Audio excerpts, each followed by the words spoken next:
បាទសូមគោរពជម្រាបសួរម៉ែឪបងប្អូនប្រជាកសិករនេះគឺជា YouTube ថ្មីរបស់ខ្ញុំបង្ហាញអំពីការធ្វើជីធម្មជាតិបែបខ្នាតអាជីវកម្មឬក៏ការប្រើប្រាស់ទៅលើដំណាំផ្សេងដោយសារក្នុងរឿងនេះខ្ញុំដូរពីក្រុមហ៊ុនមួយខ្ញុំមកនៅក្រុមហ៊ុនបានរយៈពេល2ឆ្នាំទៀតហើយបងប្អូនចឹងខ្ញុំធ្វើទៅលើចន្ទីនេះគឺជា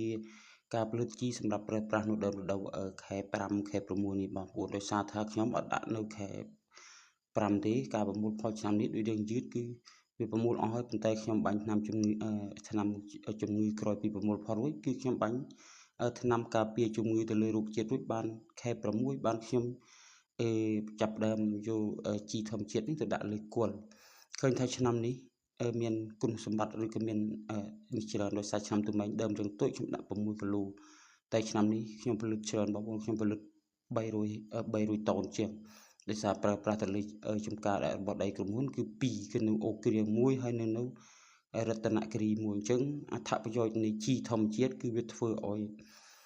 រុក្ខជាតិល្អកែប្រែដីពីដីក្តាំងហិលមកដីដែលមានជីវជាតិឬក៏បានន័យថាជាដីដែលខ្វះនៅសារធាតុចិញ្ចឹមឬខ្វះអាហារនៃភោគទ្រព្យនៃដីឆ្នាំនេះបងប្អូនគឺគ្រាប់ល្អណាបងប្អូនធំជាងបងប្អូនបាញ់គីមីអញ្ចឹងនេះគឺជា YouTube ថ្មីរបស់ខ្ញុំថ្ងៃណាមួយខ្ញុំទៅនេះខ្ញុំនឹងបង្ហាញអំពីគ្រាប់ដែលធ្វើ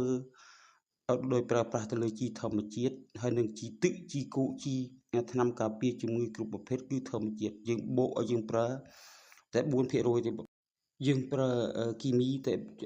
ចំនួន4%ទេគឺថ្នាំឲ្យជីបញ្ចេញត្រួយអីគឺខ្ញុំផលិតទាំងអស់នឹងជំនួយការគ្រប់បែបយ៉ាងគឺខ្ញុំធ្វើទាំងអស់នេះគឺជាកន្លែងដែលខ្ញុំផលិតជីធម្មជាតិសម្រាប់ប្រើប្រាស់ទៅលើដំណាំចន្ទីនៅអូគ្រៀងបងប្អូនហើយនឹងខេត្តរតនគិរីឆ្នាំនេះបង្កើនការផលិតបន្តិចដោយសារការប្រើប្រាស់ទៅវាមានគុណសម្បត្តិល្អអរគុណ